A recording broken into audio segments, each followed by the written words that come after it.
ബഷീസ് bio ക്ലാസ്സസിൻ്റെ മറ്റൊരു പുതിയ വീഡിയോയിലേക്ക് സ്വാഗതം.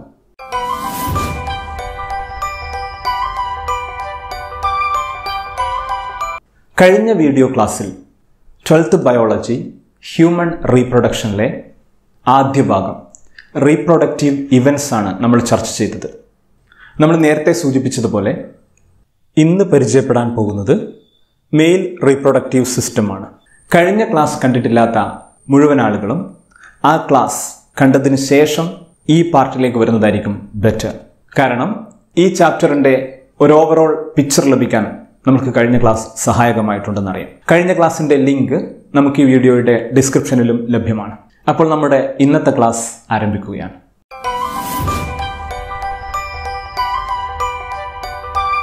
മെയിൽ റീപ്രൊഡക്റ്റീവ് സിസ്റ്റം, പുരുഷ പ്രത്യുൽപാദന വ്യൂഹം. മെയിൽ ബോഡിയിലെ റീപ്രൊഡക്റ്റീവ് ഇവൻറ്റ്സ് നടക്കേണ്ട ഒരു കൂട്ടം അവയവങ്ങളെയാണ് മെയിൽ റീപ്രൊഡക്റ്റീവ് സിസ്റ്റം എന്ന് പറയുന്നത്. It's a group of organs, that's why it's called male reproductive system. ഈ റീപ്രൊഡക്റ്റീവ് സിസ്റ്റം സ്ഥിതി ചെയ്യുന്നത് പെൽവിക് റീജിയനിലാണ്. പെൽവിസ് മീൻസ് ഇടുപ്പ്. ഇതിലെ പ്രധാനപ്പെട്ട അവയവങ്ങളെക്കുറിച്ച് ഏറെക്കുറെ നമുക്കറിയാം. കഴിഞ്ഞ ക്ലാസ് കൃത്യമായി മനസ്സിലാക്കിയ ആൾക്കാർക്ക് നമ്മളതിൽ സ്പെർമാറ്റോജെനിസിസ് പറയുമ്പോൾ മെയിൽ ബോഡിയിലെ പ്രൈമറി സെക്സ് ഓർഗൻ ഏതെന്ന് പരിചയപ്പെടുത്തിയിട്ടുണ്ട്. Do remember? Yes, testis. Testis is the primary sex organ in male. ഇവിടെ നമ്മൾ മെയിൽ റീപ്രൊഡക്റ്റീവ് സിസ്റ്റം പറയുന്ന സമയത്ത് there are 2 testes, that is a pair of testes, അതായത് ഒരു ജോഡി വൃഷ്ണങ്ങൾ കാണാം. ഇതാണ് പ്രൈമറി സെക്സ് ഓർഗനായി ഫംഗ്ഷൻ ചെയ്യുന്നത്. ഇവ കൂടാതെ ഇവയ്ക്ക് സഹായകമാകുന്ന തരത്തിൽ accessory ducts, accessory glands, external genitalia അഥവാ പീനിസ് എന്നറിയപ്പെടുന്ന അവയവം കൂടെ ചേരുമ്പോഴാണ് റീപ്രൊഡക്റ്റീവ് സിസ്റ്റം പൂർണ്ണമാകുന്നത്. ഇവയിൽ ഓരോന്നിൻ്റെയും സ്ട്രക്ചർ, കൃത്യമായ ഫംഗ്ഷൻ, ഇവയൊക്കെ നമുക്ക് ഈ മെയിൽ റീപ്രൊഡക്റ്റീവ് സിസ്റ്റത്തിലൂടെ ചർച്ച ചെയ്യേണ്ടതുണ്ട്. അപ്പോൾ നമുക്ക് പ്രൈമറി സെക്സ് ഓർഗൻ എന്ന് വിളിച്ച ടെസ്റ്റിസ്, ഇതിൻ്റെ സ്ട്രക്ചറിലേക്കും ഫംഗ്ഷനിലേക്കും വരാം. എന്തുകൊണ്ടാണ് ടെസ്റ്റിസിനെ പ്രൈമറി സെക്സ് ഓർഗൻ എന്ന് വിളിച്ചിരിക്കുന്നത്? Primary sex organ means it should produce gamete. കൂടാതെ സെക്ഷൽ ക്യാരക്ടേഴ്സ് ഡെവലപ്മെൻറ്റിന് സഹായകമാകുന്ന സെക്സ് ഹോർമോൺസും ഉൽപ്പാദിപ്പിക്കുന്ന അവയവമായിരിക്കും primary sex organ. So testis that produce sperms and also the male sexual hormone called androgen. അപ്പോൾ ടെസ്റ്റിസിൻ്റെ 2 ഫങ്ഷൻസ് ആണ് sperm production of androgen, that is the male sex hormone. Testis ഉൽപ്പാദിപ്പിക്കുന്ന ആൻഡ്രോജനെ നമുക്ക് ടെസ്റ്റോസ്റ്റിറോൺ എന്ന് വിളിക്കാം. Produced by testis, it's a steroid hormone also, that's why it is testosterone. Mail ബോഡിയിൽ ടെസ്റ്റിസ് ആദ്യമായി ഫോം ചെയ്യുന്നത്, ദാറ്റ് മീൻസ് എംബ്രിയോണിക് സ്റ്റേജിൽ ഫോം ചെയ്യുന്നത് അബ്ഡോമനകത്താണ്, അതായത് ബോഡി ക്യാവിറ്റിക്കകത്ത്. എന്നാൽ during the 8th month of pregnancy or at the time of parturition, ഈ സമയങ്ങളിൽ ടെസ്റ്റിസ് അബ്ഡോമന് പുറത്തേക്ക് ഒരു പ്രത്യേകമായ സാക്കിലേക്ക് വരികയാണ്. അതിന് സഹായകമാകുന്നത് ഈ സാക്കിനെയും അതേപോലെ അബ്ഡോമനെയും കണക്ട് ചെയ്യുന്ന ഒരു കനാലാണ്, ഇൻക്വിനൽ കനാൽ എന്ന് വിളിക്കാം. നമ്മുടെ ടെക്സ്റ്റ് അത്രത്തോളം വിശദീകരിക്കുന്നില്ല, എന്നിരുന്നാലും മനസ്സിലാക്കുക. ഈ ഇൻക്വിനൽ കനാൽ വഴി സ്ക്രോട്ടം എന്നറിയപ്പെടുന്ന, വൃഷ്ണസഞ്ചി എന്നറിയപ്പെടുന്ന ഒരു പ്രത്യേകമായ പൗച്ചിലേക്ക് ഈ ടെസ്റ്റിസ് താഴേക്ക് വരികയാണ്. നമ്മുടെ ശരീരത്തിലെ പ്രധാനപ്പെട്ട വൈറ്റൽ ഓർഗൻസ് എല്ലാം തന്നെ ശരീരത്തിനകത്ത് ഏതൊരു തൊറാക്സ് ഓർ അബ്ഡമനാണ് ലൊക്കേറ്റ് ചെയ്തത്. കിഡ്നി, ഹാർട്ട്, അതേപോലുള്ള എല്ലാ ഓർഗൻസും. അപ്പോൾ ടെസ്റ്റിസ് മാത്രം എന്തുകൊണ്ടാണ് അബ്ഡോമിനൽ ക്യാവിറ്റിക്ക് പുറത്തേക്ക് വന്നത്? അവിടെയാണ് നമ്മൾ ബോഡി ക്യാവിറ്റിക്ക് പുറത്ത് ടെസ്റ്റിസ് ലൊക്കേറ്റ് ചെയ്യാനുള്ള കാരണം മനസ്സിലാക്കേണ്ടത്. ദാറ്റ് മീൻസ് ടെസ്റ്റിസിനകത്ത് നടക്കുന്ന പ്രധാനപ്പെട്ട ഫംഗ്ഷൻ സ്പെർമാറ്റോജെനിസിസ്. ഇതിനാവശ്യമായ ടെമ്പറേച്ചർ എന്ന് പറയുന്നത് നോർമൽ ബോഡി ടെമ്പറേച്ചറിനേക്കാൾ 2 to 2.5 ഡിഗ്രി സെൽഷ്യസ് താഴെയായിരിക്കണം. അപ്പോൾ ഈ 2 to 2.5 ഡിഗ്രി സെൽഷ്യസ് താഴ്ത്തി കൊണ്ടുവരിക എന്ന ഉദ്ദേശത്തോടു കൂടിയാണ് ടെസ്റ്റിസ് ലൊക്കേറ്റഡ് ഔട്ട്സൈഡ് അബ്ഡമൻ. ഇതുകൊണ്ട് തന്നെ മെയിൽ ബോഡിയിലെ സ്ക്രോട്ടൽ സാക്ക്, വൃഷ്ണസഞ്ചികളുടെ ഒരു പ്രത്യേകത എന്ന് പറയുന്നത് അറ്റ്മോസ്ഫിയറിക് ടെമ്പറേച്ചർ വളരെ കുറവായിരിക്കുന്ന സമയത്ത് ടെസ്റ്റിസിന് ആവശ്യമായ ടെമ്പറേച്ചർ ലഭിക്കാൻ വേണ്ടി സ്ക്രോട്ടം ചുരുങ്ങിയിട്ട് ബോഡിയോട് അടുത്ത് നിൽക്കും. അതേസമയം അറ്റ്മോസ്ഫിയറിക് ടെമ്പറേച്ചർ അല്പം കൂടുതലാണെങ്കിൽ അപ്പോൾ ബോഡി ടെമ്പറേച്ചറിൻ്റെ ആവശ്യമില്ല. അതുകൊണ്ട് തന്നെ സ്ക്രോട്ടൽ സാക്ക് ഒന്ന് വികസിച്ച് ടെസ്റ്റിസ് അല്പം ബോഡിയിൽ നിന്ന് അകന്നു നിൽക്കുന്നതായിട്ട് മനസ്സിലാക്കാം. ഇനി നമുക്ക് ടെസ്റ്റിസിന്റെ സ്ട്രക്ചറിലേക്കൊന്ന് വരാം. Testis is oval in shape എന്ന് പറയും. ടെസ്റ്റിസിന്റെ സൈസ് എന്ന് പറയുന്നത് 4 to 5 centimetre length, 2 to 3 centimetre width. ഇനി ടെസ്റ്റിസിന്റെ ഉള്ളിലുള്ള സ്ട്രക്ചർ പരിശോധിച്ചാൽ each testis is divided into about 250 testicular lobules. എന്താ ടെസ്റ്റിക്കുലാർ ലൊബ്യൂൾ? അതായത് ഓരോ ടെസ്റ്റിസിന്റെയും ഉൾഭാഗത്തെ ഏകദേശം 250ഓളം ചെറു അറകളായി, ചെറു കമ്പാർട്ട്മെന്റുകളായി മാറ്റിയിരിക്കുകയാണ്.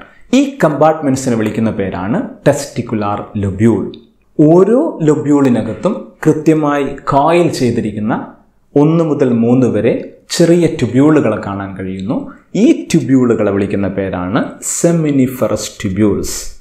ആക്ച്വലി ടെസ്റ്റിസിന്റെ പ്രധാനപ്പെട്ട ഫംഗ്ഷൻ നിർവഹിക്കുന്ന ഒരു ഫങ്ഷണൽ പാർട്ടായി നമുക്ക് സെമിനിഫറസ് ട്യൂബ്യൂളിനെ കണക്കാക്കാം. ഒരു ടെസ്റ്റിസിനകത്ത് അബൌട്ട് 250 ടെസ്റ്റിക്കുലാർ ലൊബ്യൂളും ഓരോ ലൊബ്യൂളിനകത്തും 1 to 3 സെമിനിഫറസ് ട്യൂബ്യൂളുമാണെങ്കിൽ ഒരു ടെസ്റ്റിസിനകത്തെ ടോട്ടൽ സെമിനിഫറസ് ട്യൂബ്യൂളുകളുടെ എണ്ണം ഏകദേശം ഒരു ധാരണ ലഭിക്കുമല്ലോ.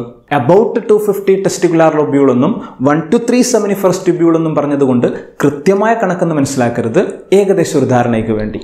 ഒരു ടെസ്റ്റിസിനകത്ത് തന്നെ 250 into 3 750 സെമിനിഫറസ് ട്യൂബ്യൂൾസ് കാണും.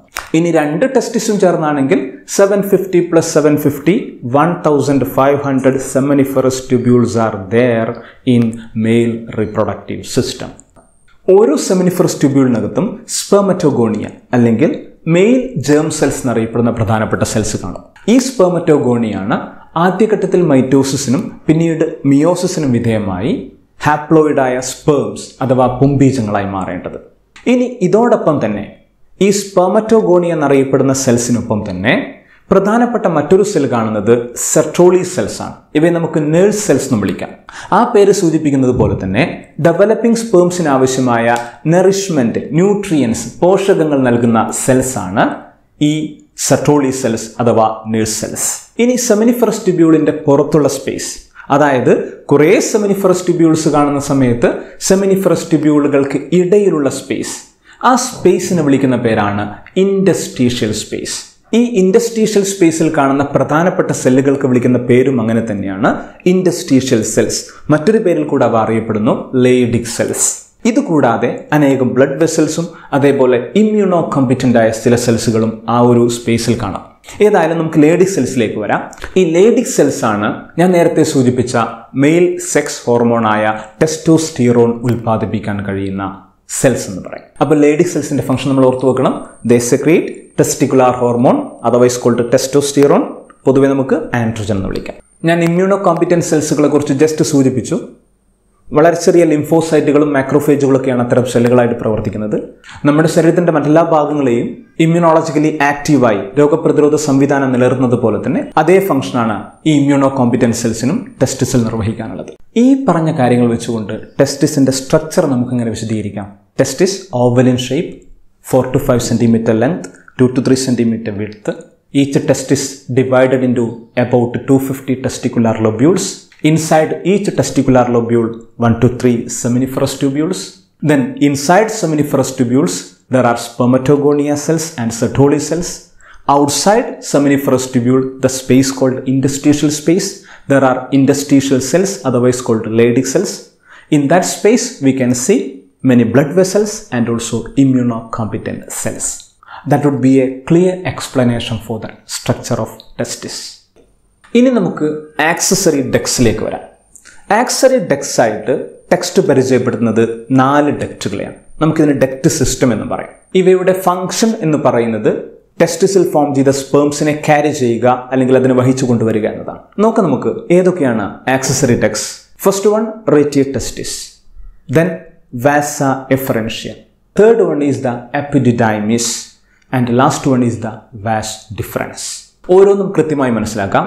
ടെസ്റ്റിസിന്റെ ഒരു സെക്ഷണൽ വ്യൂ പരിശോധിക്കുമ്പോൾ ടെസ്റ്റിസിനകത്ത് സെമിനിഫറസ് ട്യൂബ്യൂളുകൾ ഓപ്പൺ ചെയ്യപ്പെടുന്ന ഇറഗുലർ ക്യാവിറ്റീസ് കാണാം. ചെറിയ അറകൾ, കൃത്യമായ ആകൃതികളില്ലാത്ത ചെറിയ അറകൾ. ഈ ഇറഗുലർ ക്യാവിറ്റീസിനെ വിളിക്കുന്ന പേരാണ് റേറ്റിയ ടെസ്റ്റിസ്. റേറ്റിയ ടെസ്റ്റിസിൽ നിന്ന് ആരംഭിക്കുന്ന A series of fine tubules, വളരെ നേർത്ത കുഴലുകൾ, അവയെ വിളിക്കുന്ന പേരാണ് വാസ എഫറൻഷ്യ. ആക്ച്വലി വാസ് എഫറൻസ് എന്ന് പറയാം, പക്ഷേ അനേകം ഇത്തരം കുഴലുകൾ ഒരുമിച്ച് ചേർന്ന് കാണുന്നത് കൊണ്ടാണ് പ്ലൂരലായി വാസ എഫറൻഷ്യ എന്ന് പറയുന്നത്. വീണ്ടും വരാം നമുക്ക്. ഈ വാസ എഫറൻഷ്യ നീളുന്നത് എല്ലാ വാസ എഫറൻഷ്യയും ചേർന്നുകൊണ്ട് മറ്റൊരു പ്രത്യേക ഡക്റ്റിലേക്കാണ്. ആ ഡക്റ്റിനെയാണ് എപ്പിഡിഡൈമിസ് എന്ന് പറയുന്നത്. ടെസ്റ്റിസിനോട് ചേർന്ന് കാണാൻ കഴിയുന്ന വളരെ ലെങ്തിയായ എന്നാൽ കോയിൽ ചെയ്തു വെച്ചിരിക്കുന്ന ഒരു ഡക്റ്റാണ് എപ്പിഡിഡൈമിസ് എന്ന് പറയും. ഈ എപ്പിഡിഡൈമിസിന്റെ പ്രധാനപ്പെട്ട ഫംഗ്ഷൻ എന്ന് പറയുന്നത് സ്പേംസിനെ താൽക്കാലികമായി സ്റ്റോർ ചെയ്യുക എന്നതാണ്. അപ്പൊ നമുക്ക് ഓർത്തു വെക്കാം, sperms are temporarily stored in epididymis. ഈ എപ്പിഡിഡൈമിസിൽ സ്റ്റോർ ചെയ്യപ്പെടുന്ന സമയത്താണ് ആക്ച്വലി സ്പേംസ് മെച്യൂറായി മാറുന്നത്. അതിന്റെ ഫങ്ഷണൽ മെച്യൂരിറ്റിയിലേക്ക്, അതായത് കൃത്യമായി മൂവ് ചെയ്യാൻ കഴിയുന്ന എല്ലാ തരത്തിലുള്ള ഷേപ്പും സൈസോടും കൂടിയിരിക്കുന്ന സ്പേംസ് ആയി മാറണമെങ്കിൽ ഈ എപ്പിഡിഡൈമിസിലുള്ള സ്റ്റോറേജ് സഹായിക്കുമെന്ന് മനസ്സിലാക്കാം. ഇനി എപ്പിഡിഡൈമിസിൽ നിന്ന് ബോഡി ക്യാവിറ്റിയിലേക്ക് അസെൻഡ് ചെയ്യുന്ന, മുകളിലേക്ക് കയറി വരുന്ന വലിയ ഡക്റ്റാണ് വാസ് ഡെഫറൻസ്. ഓരോ ടെസ്റ്റിസിനുമൊപ്പം ഇത്തരത്തിലൊരു ഡക്റ്റ് എന്ന അർത്ഥത്തിലാണ് സിംഗുലറായി വാസ് ഡെഫറൻസ് എന്ന വാക്ക് നമ്മൾ ഉപയോഗിച്ചിരിക്കുന്നത്. ഈ വാസ് ഡിഫറൻസ് അബ്ഡോമിനൽ ക്യാവിറ്റിക്കകത്ത് എത്തിയതിനു ശേഷം നമ്മുടെ ലോവർ അബ്ഡോമിനൽ കിടക്കുന്ന എക്സ്ക്രീറ്ററി സിസ്റ്റത്തിന്റെ ഭാഗമാണ് യൂറിനറി ബ്ലാഡർ. ഈ യൂറിനറി ബ്ലാഡറിന്റെ മുകൾ ഭാഗത്തുകൂടെ ലൂപ്പ് ചെയ്ത് മടങ്ങി താഴേക്ക് വരികയാണ്.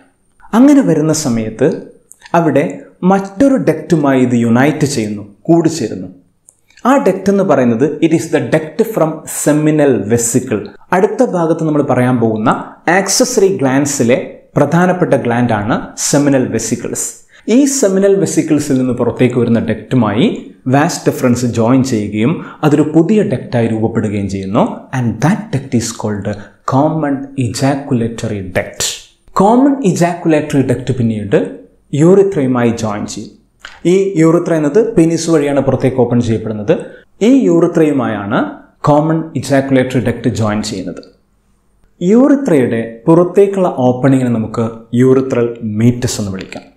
ഇത്രയും ഭാഗങ്ങൾ മനസ്സിലാക്കുമ്പോൾ ടെസ്റ്റിസിനകത്ത് സ്പേം പ്രൊഡക്ഷൻ നടന്നതിന് ശേഷം അത് മെയിൽ ബോഡിയിൽ നിന്ന് പുറത്തേക്ക് വരുന്നത് വരെയുള്ള സ്പേംസിന്റെ കണ്ടക്ഷൻ അഥവാ പുംബീജങ്ങളുടെ സംവഹനം ഏതുവഴിയാണ് ഈ ഡക്റ്റുകളിലൂടെ സാധ്യമാകുന്നതെന്ന് മനസ്സിലാക്കാം. ഇനീഷ്യലി സെമിനിഫറസ് ട്യൂബ്യൂളിനകത്ത് ഫോം ചെയ്യുന്നു. അത് ഓപ്പൺ ചെയ്യപ്പെടുന്നത് റേറ്റി ടെസ്റ്റിസ് എന്നറിയപ്പെടുന്ന ഇറഗുലർ ക്യാവിറ്റീസിലേക്കാണ്. റേറ്റി ടെസ്റ്റിസ് കണക്ട് ചെയ്യപ്പെടുന്നത് വാസ എഫറൻഷ്യയുമായാണ്. വാസ എഫറൻഷ്യ ജോയിൻ ചെയ്യുന്നത് എപ്പിഡിഡൈമിസിലേക്കാണ്. എപ്പിഡിഡൈമിസ് പിന്നീട് വാസ് ഡിഫറൻസുമായി ജോയിൻ ചെയ്യുന്നു. വാസ് ഡിഫറൻസ് പിന്നീട് സെമിനൽ വെസിക്കിളിലെ ഡക്റ്റുമായി ചേർന്ന് കോമൺ ഇജാക്കുലേറ്ററി ഡക്റ്റായി മാറുന്നു. അത് പിന്നീട് ഓപ്പൺ ചെയ്യപ്പെടുന്നത് യൂറിത്രയിലാണ്. യൂറിത്രയുടെ അവസാനത്തെ എക്സ്റ്റേണൽ ഓപ്പണിംഗ് പാർട്ടി നമുക്ക് യൂറിത്രൽ മീറ്റസ് എന്ന് വിളിക്കാം. So that is the conduction of sperms through accessory ducts. ഇനി ആക്സസറി ഗ്ലാൻസ്. 3 ആക്സസറി ഗ്ലാൻസ് ആണ് മെയിൽ റീപ്രൊഡക്റ്റീവ് സിസ്റ്റത്തിലുള്ളത്. A pair of seminal vesicles, a single prostate gland, a pair of bulbourethral glands. Bulbourethral ഗ്ലാൻസിനെ നമുക്ക് Cowper's gland എന്നൊരു പേര് കൂടെ പുറത്തു വെക്കാം. ഈ ഗ്ലാൻസിന്റെ കോമൺ ഫംഗ്ഷൻ എന്ന് പറയുന്നത് റീപ്രൊഡക്ഷൻ ആവശ്യമായ സെക്രീഷൻസ്, ചില സ്രവങ്ങൾ ഉൽപ്പാദിപ്പിക്കുക എന്നതാണ്. So the collective secretion of these glands are called seminal plasma. ഞാൻ കഴിഞ്ഞ ക്ലാസ്സിൽ സൂചിപ്പിച്ചിട്ടുണ്ട്, സ്പേംസ് സ്ഥിതി ചെയ്യുന്ന ഒരു മീഡിയമാണ്, ഒരു ഫ്ലൂയിഡാണ് സെമൻ എന്ന്. ആക്ച്വലി സെമൻ ഫോം ചെയ്യുന്നത് എങ്ങനെയെന്ന് വെച്ച് കഴിഞ്ഞാൽ ഈ ഗ്ലാൻഡുകളുടെ കളക്റ്റീവ് സെക്രീഷനായ സെമിനൽ പ്ലാസ്മയും അതിൽ സ്പേമും കൂടിച്ചേരുമ്പോൾ seminal plasma plus sperms called semen. പുരുഷ ശരീരത്തിൽ നിന്ന് കോയിറ്റസിന്റെ സമയത്ത് അഥവാ സെക്ഷൽ ഇന്റർകോഴ്സിന്റെ സമയത്ത് പുറത്തേക്ക് സെക്രീറ്റ് ചെയ്യപ്പെടുന്ന സ്രവമാണ് സെമൻ ശുക്ലം. അപ്പോൾ നമ്മൾ ആക്സസറി ഗ്ലാൻസിന്റെ കളക്റ്റീവ് സെക്രീഷനായ സെമിനൽ പ്ലാസ്മയാണ് ചർച്ച ചെയ്യുന്നത്. Is a thick fluid. അതിലെ പ്രധാനപ്പെട്ട ഘടകങ്ങൾ എന്ന് പറയുന്നത് it is rich in fructose, calcium and some enzymes. ഈ സെമിനൽ പ്ലാസ്മയുടെ ഫങ്ഷൻസ് ഒന്ന് മനസ്സിലാക്കണം. മൊട്ടൈലായ ചലനശേഷിയുള്ള സെൽസാണ് സ്പേംസ്. ഈ സ്പേംസിന് മൂവ് ചെയ്യാൻ ഒരു മീഡിയം വേണം. അതിനാവശ്യമായ ഒരു ട്രാൻസ്പോർട്ടിംഗ് മീഡിയമാണ് സെമിനൽ പ്ലാസ്മ. Function number 1. ഈ സ്പേംസിന് ന്യൂട്രിയൻസ് സപ്ലൈ ചെയ്യാൻ സെമിനൽ പ്ലാസ്മയ്ക്ക് കഴിയും. They supply nutrients to sperms. മൂന്നാമതായി ദേ provide alkalinity to counteract the acidity of uterus. അതായത് സ്പേംസിന് എൻ്റർ ചെയ്യേണ്ടത് ഫീമെയിൽ റീപ്രൊഡക്റ്റീവ് ട്രാക്റ്റിലാണ്. ഫീമെയിൽ റീപ്രൊഡക്റ്റീവ് ട്രാക്റ്റിലെ യൂട്രസ്, ഗർഭാശയം എന്ന് പറയുന്നത് ലിറ്റിൽ ബിറ്റ് അസിഡിക് ആണ്. ഈ അസിഡിറ്റിയെ ന്യൂട്രലൈസ് ചെയ്യാൻ കഴിയുന്ന ഒരു ആൽക്കലൈൻ മീഡിയമായി പ്രവർത്തിക്കുക എന്നതും സെമിനൽ പ്ലാസ്മയുടെ ഫംഗ്ഷനായി ഓർത്തുവെക്കാം. ഇതോടൊപ്പം കൗപ്പേഴ്സ് ഗ്ലാൻഡ് എന്നറിയപ്പെടുന്ന ബൾബോ യൂറിത്രൽ ഗ്ലാൻഡിന് മറ്റൊരു ഫംഗ്ഷൻ കൂടെയുണ്ട്. ഇജാക്കുലേഷന് മുമ്പ്, അതായത് സെമൻ പുറത്തേക്ക് റിലീസ് ചെയ്യപ്പെടുന്ന പ്രോസസ്സിന് മുമ്പ് ഒരു പ്രീ ഇജാക്കുലേറ്ററി ഫ്ലൂയിഡ് സെക്രീറ്റ് ചെയ്യുക, ഇജാക്കുലേഷന് മുമ്പ് ആവശ്യമായ ഒരു ഫ്ലൂയിഡ് സെക്രീറ്റ് ചെയ്യുക എന്നത് ബൾബോ യൂറിത്രൽ ഗ്ലാൻഡിൻ്റെ ഫംഗ്ഷനാണ്. ഈ ഒരു pre ejaculatory fluid that helps in lubrication of penis during coitus.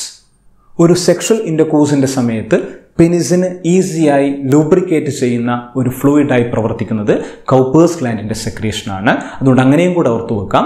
Secretion of Cowper's gland lubricate penis during coitus. Male reproductive സിസ്റ്റത്തിലെ അവസാന ഭാഗം എക്സ്റ്റേണൽ ജെനിറ്റാലിയ, നമുക്കതിനെ പെനിസ് എന്ന് വിളിക്കാം.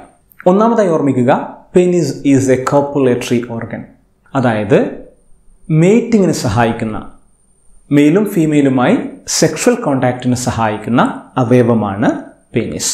Penis is made of special erectile spongy tissues. പ്രത്യേകമായി blood fill ചെയ്യുന്ന സമയത്ത് erection, ലൈംഗിക ഉദ്ധാരണം സാധ്യമാക്കുന്ന തരത്തിലുള്ള ടിഷ്യൂസാണ് പെനിസിനകത്ത് കാണുന്നത്. അതായത് ഒരു സെക്ഷൽ സ്റ്റിമുലേഷൻ, ഒരു ലൈംഗികമായ ഉത്തേജനം ലഭിക്കുന്ന സമയത്ത്, അത് നെർവസ് സിസ്റ്റത്തിൽ നിന്നാണ് ആ ഉത്തേജനം ലഭിക്കുന്നത്, ആ സമയത്ത് പെനിസിലേക്കുള്ള ബ്ലഡ് ഫ്ലോ, ബ്ലഡ് സർക്കുലേഷൻ വർദ്ധിക്കും. അങ്ങനെ ബ്ലഡ് സർക്കുലേഷൻ വർദ്ധിക്കുമ്പോൾ ഈ ഇറക്ടൈൽ ടിഷ്യൂസിനകത്ത്, പ്രധാനമായും സ്പോഞ്ചി ടിഷ്യൂസാണ്, ആ ടിഷ്യൂസിനകത്ത് ബ്ലഡ് ഫില്ലാകുന്നു, രക്തം നിറയുന്നു.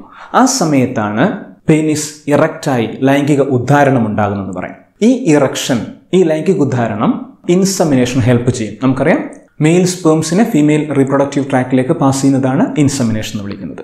പെനിസിന്റെ അഗ്രഭാഗം, the cone shaped tip of the penis, അല്പം വലുപ്പമുള്ള ഒരു ഭാഗമാണ്, കോൺ ഷേപ്ഡ് ആണ്.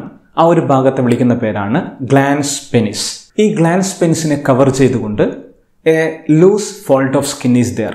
ഈ ലൂസ് ഫോൾട്ട് ഓഫ് സ്കിന്നിനെ വിളിക്കുന്ന പേരാണ് foreskin, otherwise called prepuce. Male reproductive സിസ്റ്റത്തിലെ ഭാഗങ്ങൾ ക്ലിയർ ആയല്ലോ. നമ്മൾ ഈ ക്ലാസ് ഇവിടെ അവസാനിപ്പിക്കുകയാണ്. അടുത്ത ക്ലാസ്സിൽ നമുക്ക് ഫീമെയിൽ റീപ്രൊഡക്റ്റീവ് സിസ്റ്റമാണ് പരിചയപ്പെടേണ്ടത്. ഈ ചാനൽ സബ്സ്ക്രൈബ് ചെയ്യാത്തവർ സബ്സ്ക്രൈബ് ചെയ്യുക, നോട്ടിഫിക്കേഷനായി ബെൽ ഐക്കൺ ക്ലിക്ക് ചെയ്യുക, മറ്റുള്ളവരിലേക്ക് ഷെയർ ചെയ്യുക. ഒരു കാര്യം കൂടെ, ഈ ക്ലാസ്സുമായി ബന്ധപ്പെട്ട ഏത് സംശയങ്ങളും നിങ്ങൾക്ക് താഴെ കമൻറ്റ് ബോക്സിൽ ചോദ്യങ്ങളായി ചോദിക്കാം. തീർച്ചയായും അതിന് മറുപടി ലഭിച്ചിരിക്കും. അടുത്ത ക്ലാസ്സിൽ കാണുന്നതുവരെ